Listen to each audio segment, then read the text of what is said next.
tiap-tiap warga negara berhak, kata kunci pertama, berhak atas pekerjaan, atas penghidupan yang layak bagi kemanusiaan.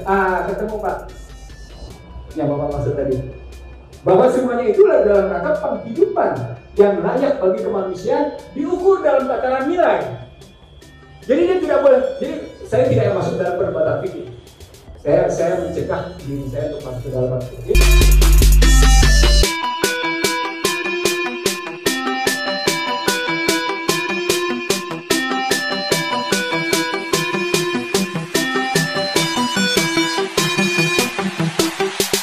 Makin meningkat karena gadget.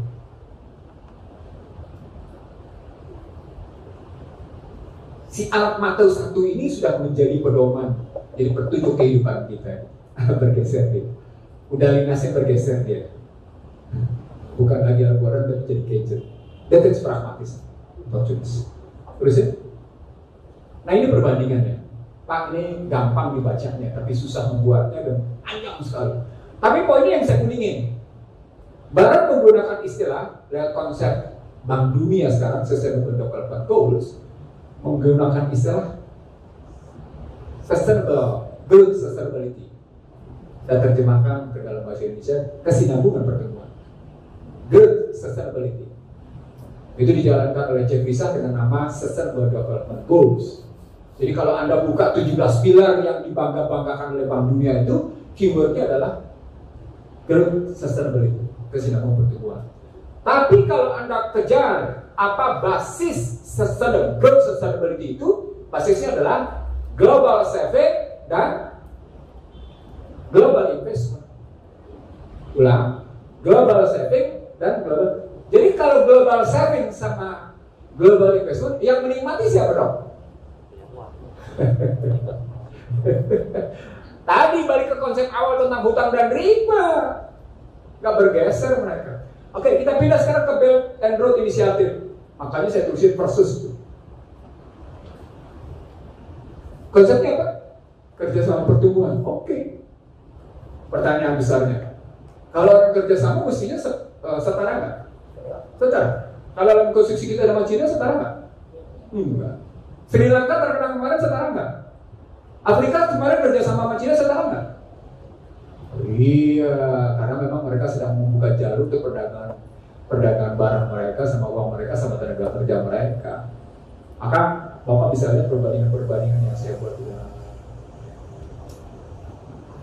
Saya bandingkan itu dari hal yang sepele sampai hal yang biasa. Nah, ini situasinya. Singkat cerita, kalau pakai istilah buku saya, situasi VUCA, intensitas situasi VUCA makin meningkat, makin intens. Apa itu VUCA? Volatile, uncertain, kompleks, dan ambigu. Kalau pakai kajiannya Imran Hussein, ini akan sampai pada satu posisi turunnya Imam Mahdi, karena situasi VUCA akan terus meningkat. Kasus Ukraina, garis miring NATO melawan Rusia, misalnya, itu akan meningkatkan VUCA. Anda ada di perbankan, sekarang ini Cina dan Rusia tidak ingin menggunakan SWIFT code. Mereka menggunakan sarana transaksi yang lain. Yang kedua, mereka tidak ingin lagi menggunakan US dollar. Mereka mau menggunakan Google atau Yuan. Mereka tidak ingin lagi menggunakan Mastercard dan Visa card, kredit card ya, atau Visa dan kartu kredit. Nggak mau lagi. Mereka pakai Union Pay. Jepang pakai PayPal. Wah, semuanya udah bergeser. Republik menyatakan ini tanda-tanda bahwa sesungguhnya menurunnya dominasi Barat di kawasan dunia. Baik, sekarang saya masuk ke jawaban Islam. Kalau saya cerita desain ini panjang. Ini saya tulis dalam bukunya Henry Faisal Nur, sebuah buku wajib bagi anak-anak UI di ilmu kebijakan publik ekonomi tentang fiskal dan moneter. Saya tulis pengantarnya, tapi pengantarnya basisnya ini. Ini ceritanya begini, panjang sekali gitu. Saya cuma ingin menutup bahwa Islam itu menggunakan prinsip ini. Nah, ini dia.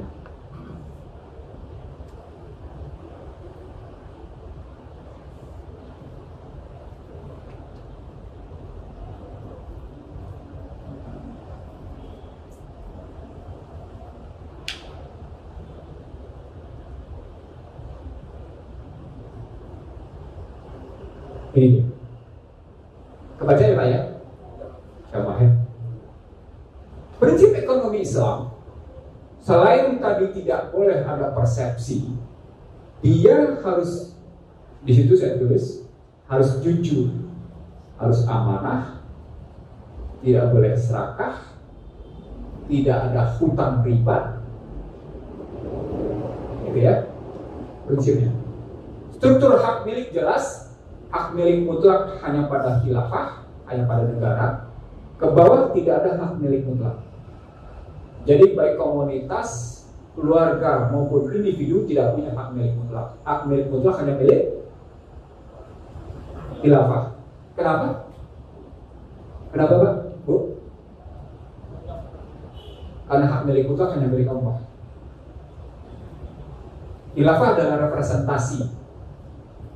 Tapi ada syarat ketika hal khilafah dinyatakan sebagai pemilik hak milik mutlak. Syaratnya adalah untuk sebesar-besarnya kemakmuran rakyat. Jadi bukan untuk segelintir orang. Salah dia. Jadi pasal 33 yang terjemahkan sekarang kemudian hanya segelintir orang yang menikmati, itu kebijakannya salah. Pertama begitu. Jadi pertama tadi soal ini prinsip-prinsipnya hak milik itu. Prinsip kedua, prinsip ketiga dibagi tentang struktur barang dan jasa. Ada public goods, ada quasi goods, quasi public and commercial, ada commercial goods.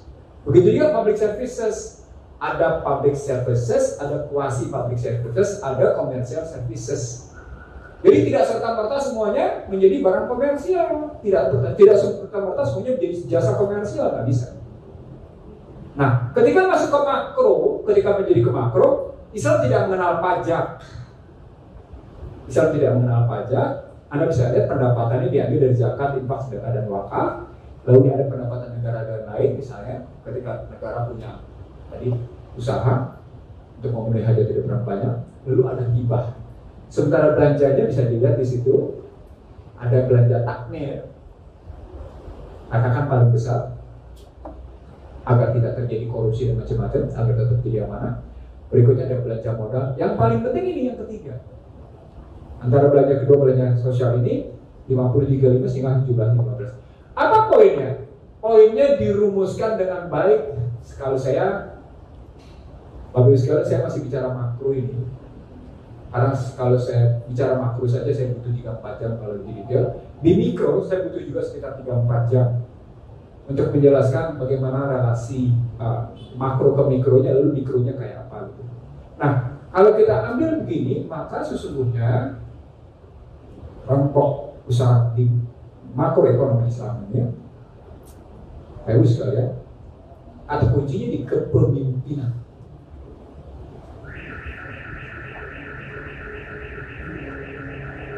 Kepemimpinan yang menjalankan wa mimma razaqnahum yunfiq.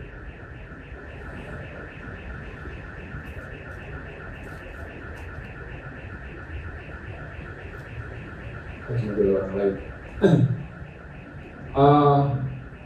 Wa mimma razaqnahum yunfiq adalah konsep di mana konsep ekonomi Islam menerapkan konsep cinta, bukan konsep saling menekan, bukan konsep saling menghajar, mendelegitimasi, bukan konsep the winner takes all, bukan konsep survival of the fittest, gitu ya. Bukan konsep survival of the fittest, bukan konsep the winner takes all, bukan konsep the legitimation each other. Bukan konsep. Konsepnya konsep cinta. Apa itu konsep cinta? Banyak sekali ayat menyatakan itu. Saya mulai dengan konsep alastu rabbikum. Qalu bala sakit. Engkau Rabbku, aku bersaksi. Kenapa harus pakai gini? itu artinya konsep Islam, konsep ekonomi Islam, dia bermain dalam Jabariyah, turun ke bawah, secara sistematik, tapi dia juga bermain dalam Qadariyah, tapi dia juga bermain dalam Jabariyah, atas. Bentuk Jabariyahnya misalnya salah satunya, Islam tidak mengatur soal besarnya keuntungan yang mesti terjadi antara para pihak. Dibiarkan itu keuntungan itu hidup, tetapi dengan normanya adalah di antara mereka yang berdagang ada aku pihak ketiga. Ya, betul ya? Hadisnya begitu. Di antara kalian bertransaksi ada aku. Artinya sesungguhnya ketika orang bertransaksi selalu ada Allah. Itu artinya ketika transaksi dijalankan, dia harus merasa diawasi oleh Allah. Maka biasanya saya mengajukan pertanyaan dalam tanda kutip ya, menguji para ulama, para kiai yang merasa hebat berpikirnya. Saya bilang merasa hebat. Berapa Islam boleh mengambil keuntungan? Berapa besar? Ini saya ajukan dalam dialog saya dengan ulama-ulama besar, dan biasanya mereka jawabnya berapa persen Islam menyatakan boleh mengambil. Pak, pertanyaan saya ini sebagai penutup, Pak, masuk ke mikro sebagai awal, sebagai penutup supaya kita kalau ada waktu kita dialog. Sebagai penutup, saya ingin mengutip keingintahuan Bapak, saya ingin memantik kalbu Bapak, Ibu, saya ingin memantik pikiran Bapak, Ibu. Akuntansi mana yang diterapkan dalam Islam, terutama dalam perbankan? Apakah akuntansi Barat atau akuntansi Islam? Oke, itu IDB itu menerapkan akuntansi mana, sistem akuntansi mana? Jadi dari makro yang tadi dengan model tadi dibatasi dengan kepemimpinan, ditutup dengan sebuah sistem. Sistemnya adalah akuntansi Barat atau akuntansi Islam. Akuntansi Barat apa modelnya, Pak? IFRS, International Financial Report System, yang sudah dibukukan, sudah jadi undang-undang. Ya, Anda bisa buka. Perbankan kita menerapkan apa model akuntansinya? Sama nggak? Sama nggak? Sama ya? Silakan Bapak Ibu pikir. Nanti tinggal dikonversi. Apakah konversi itu menganut prinsip-prinsip tadi, Pak? Oh, ini kan akuntansi adalah sebuah sistem informasi berdasarkan pengalokasian gitu ya, berdasarkan prosedur sistem informasi. Fine, tapi sistem informasinya gimana? Dia menganut prinsip-prinsip Islam apa enggak? Nah, artinya mestinya kalau kita ambil kerangka Islam, kita mesti membedakan beberapa wilayah dalam kerangka kehidupan yang menghasilkan apa yang saya sebut sebagai nafsu mutmainah. Orang biasanya hanya menerjemahkan nafsu mutmainah itu pada pribadi. No. Nafsu mutmainah itu juga terjadi pada keluarga. Nafsu mutmainah itu terjadi juga pada komunitas. Nafsu mutmainah itu terjadi pada sosial, pada negara, dan seterusnya pada dunia internasional. Karena Islam mengenal 7 lapis individu, keluarga, komunitas, sosial, nasional, regional, internasional. Jadi kalau ada sebutan nafsu mutmainah itu mestinya berlaku 7 lapis. Bukan hanya pada individu pribadi yang tentram damai, mestinya juga keluarga yang tentram damai. Demikian Bapak Ibu sekalian yang bisa saya sampaikan. Lain waktu kita bicara lebih detail lagi. Saya sekarang ini memang memperkenalkan konsep makronya, supaya kita tahu, supaya kita tidak tersesat dengan cara-cara berpikir yang disebut oleh para ilmuwan mereka sendiri ternyata melahirkan masyarakat yang mencemaskan. Yang dalam bahasa sederhana saya adalah mereka menjual kecemasan dan ketakutan, lalu mereka menjual juga perlindungan. Mereka tebarkan, ini pakai teorinya Naomi Klein, The Shock Doctrine nama bukunya. Mereka menebarkan kecemasan dan ketakutan, lalu setelah itu mereka sebarkan jasa perlindungan. Apakah jasa perlindungan keuangan, apakah jasa perlindungan kekuatan, apakah jasa perlindungan alat-alat militer, alutsista. Ini kan yang bisa saya sampaikan salah karena kebodohan saya, benar karena kehendak Allah semata. Kalau mau tanya jawab, silakan. Assalamualaikum warahmatullahi wabarakatuh. ada kira-kira? Ustaz, apa Ustaz? Ya.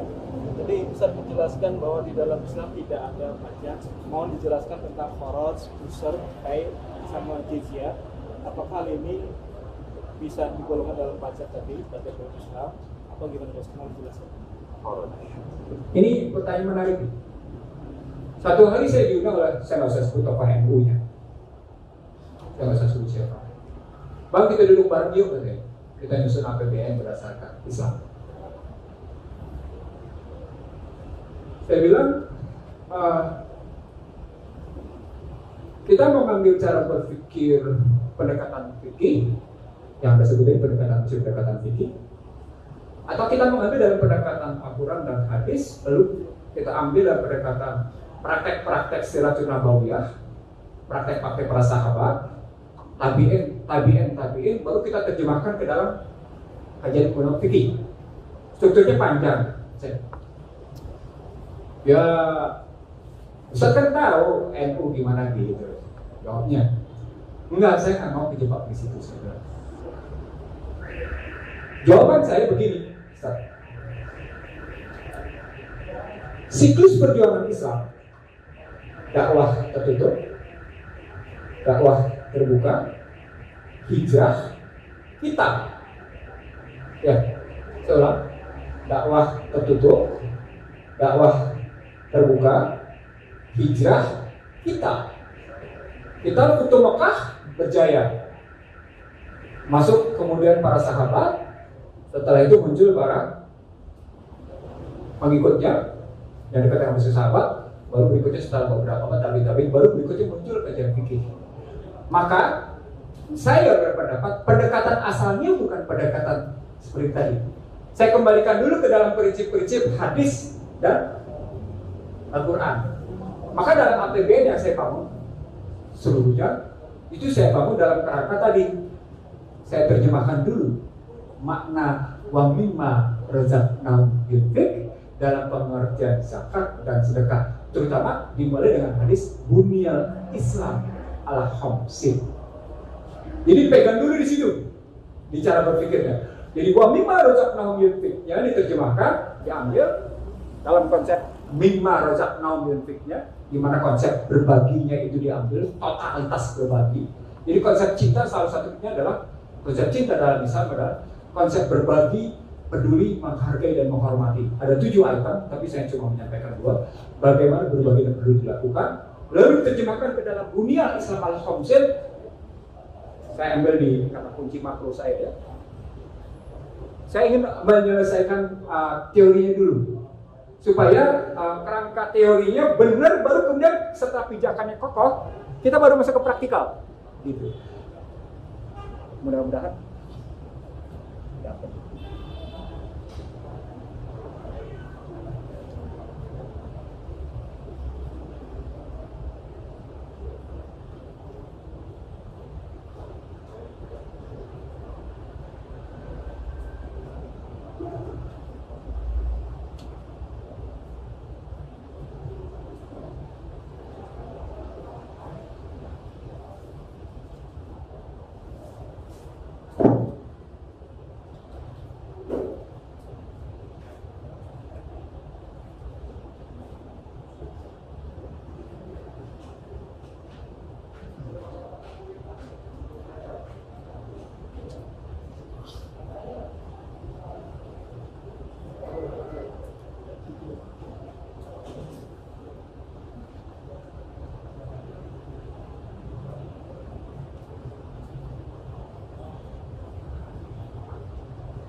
Nah, ini dia.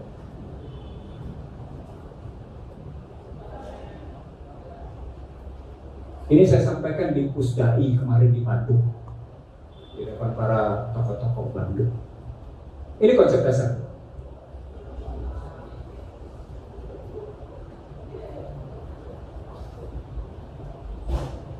Modal sosialnya tidak boleh lebih tinggi dari modal finansial.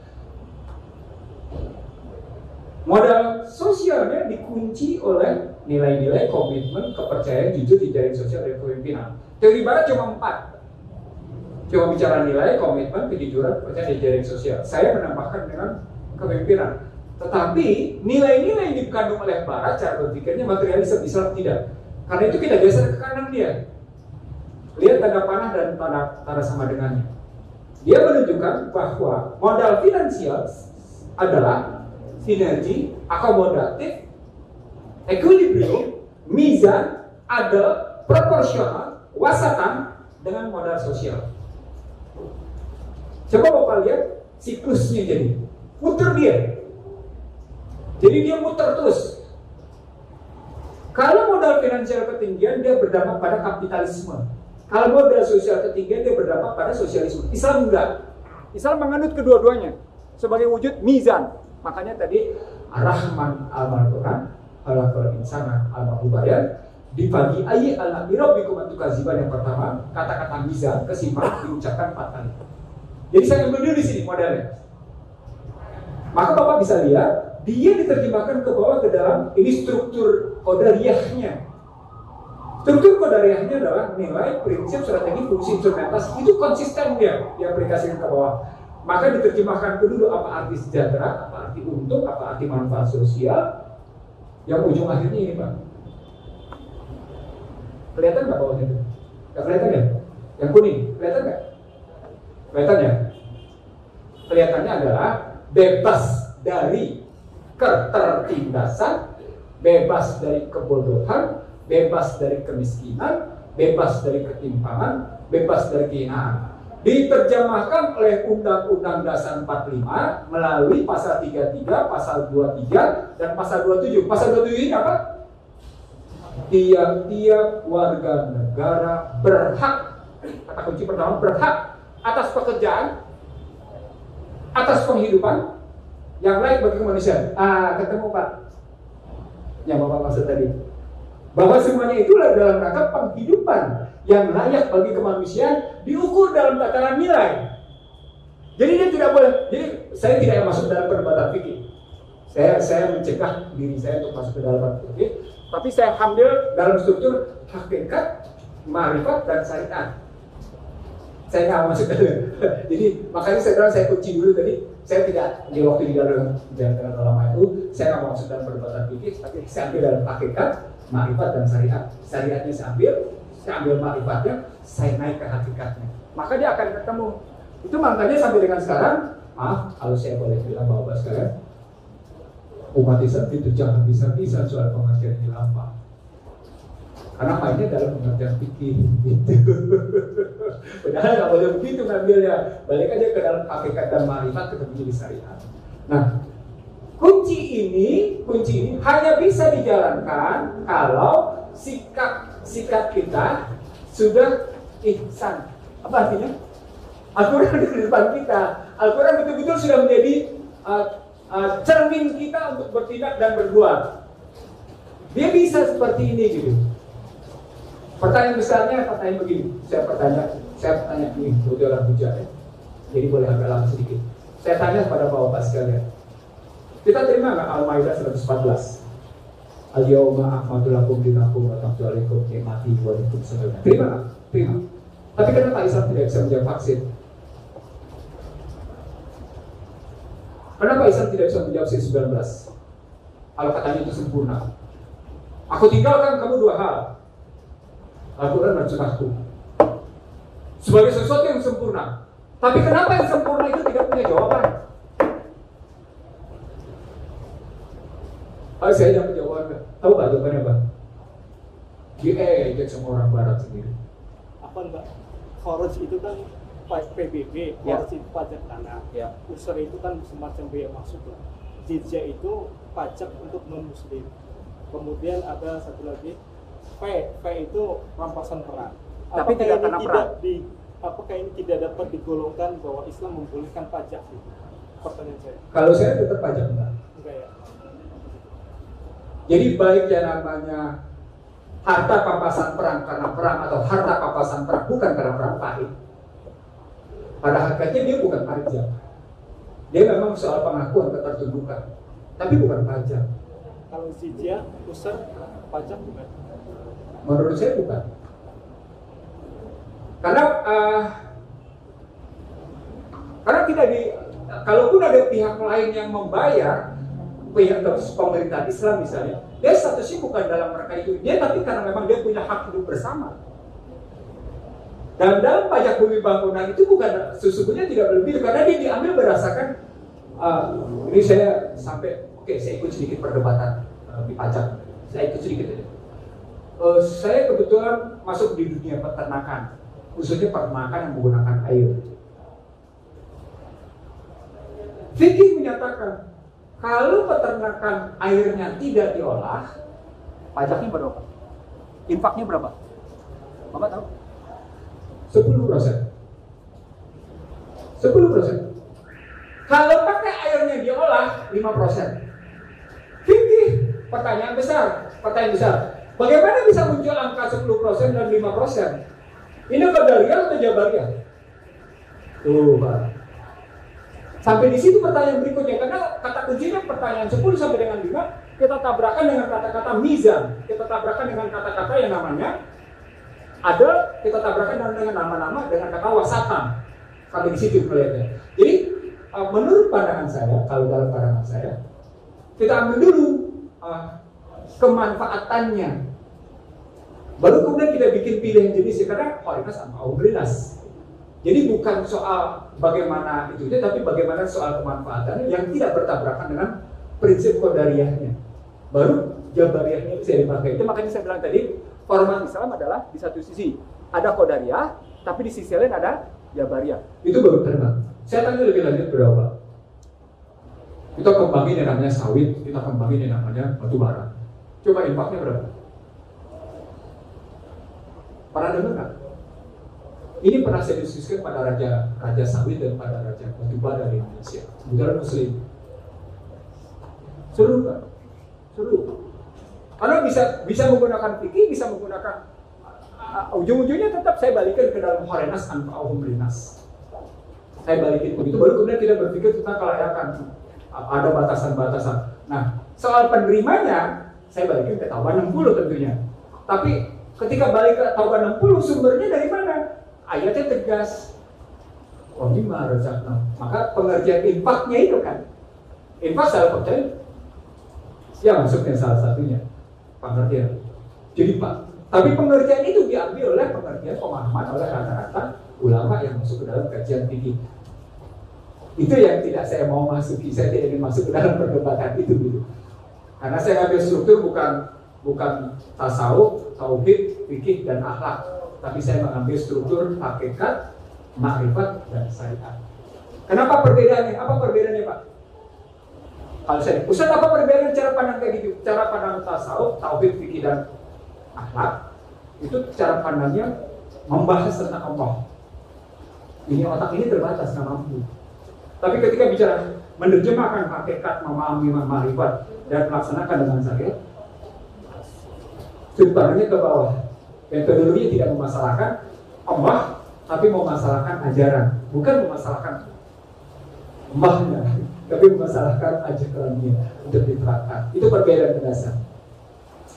Saya kira begitu. Ada lagi, Pak? Baik, karena nggak ada lagi, kebetulan jam, saya tutup. Ini disertasi saya. Saya Bapak tahu ini temuan. Jadi dalam disertasi namanya ini temuan. Saya mengkaji, memang disertasi saya memang mengkaji fiskal dan moneter, tapi temuan saya justru saya melihat fiskal dan moneter itu tidak akan pernah selesai dan orang tidak akan pernah bisa keluar diperangkap oleh kekuatan tadi global setting dan global investment sepanjang yang tidak keluarkan. Bapak perlu tahu, krisis 2008 itu diterjemahkan oleh Barat sendiri sebagai moral hazard. Moral hazard dalam cara mereka diterjemahkan sebagai apa? Sebagai human error. Disertasi saya menyatakan moral hazard itu bukan human error. Apa kira-kira moral hazard Pak dengan pendekatan ini? Apa Pak kira-kira? Serakah dan tidak jujur. Jadi kajian saya 2008, kajian saya 2022 tentunya adalah ini soal ketidakjujuran, ini soal keserakahan, ini soal pendiktian, ini soal persepsi. Saya kira begitu Bapak sekalian. Ini juga nggak apa-apa deh. Ini jalan keluarnya nih Pak. Sekaligus saya sampaikan ini ke Bapak. Nah ini Pak. Ini Pak, ini jalan keluar nih Pak. Kalau Bapak ambil segitiga Mercy, segitiga yang sebelah kanannya adalah Al-Quran yang tergelar sebagai alam semesta jagat raya. Sebelah kirinya adalah Al-Quran yang terbukukan, terkodifikasi. Sebelah bawahnya adalah Al-Quran yang diwujudkan oleh Muhammad. Kalau pakai model struktur segitiga Pascal, maka di bawahnya adalah umat yang mengikuti format Muhammad. Lalu kiri kanannya adalah makhluk dan dolen. Itu struktur berpikirnya. 1, 3-nya begitu modelnya. Jalan keluarnya begini. Sebenarnya ada lingkaran yang saya buat secara umum sebagai satu keluar jalan keluar secara absolut. Tapi kurang lebih begini cara pandang. Demikian Bapak sekalian. Sekali lagi salah adalah tanggung jawab saya. Dan itu berarti karena kebodohan saya, benar karena Allah semata. Dan sambil memohon maghfiratnya, sekaligus memohon maaf dari Bapak sekalian. Barakallahu wa bihamdika asyhadu an la ilaha illa anta astaghfiruka wa atubu ilaik. Assalamualaikum warahmatullahi wabarakatuh.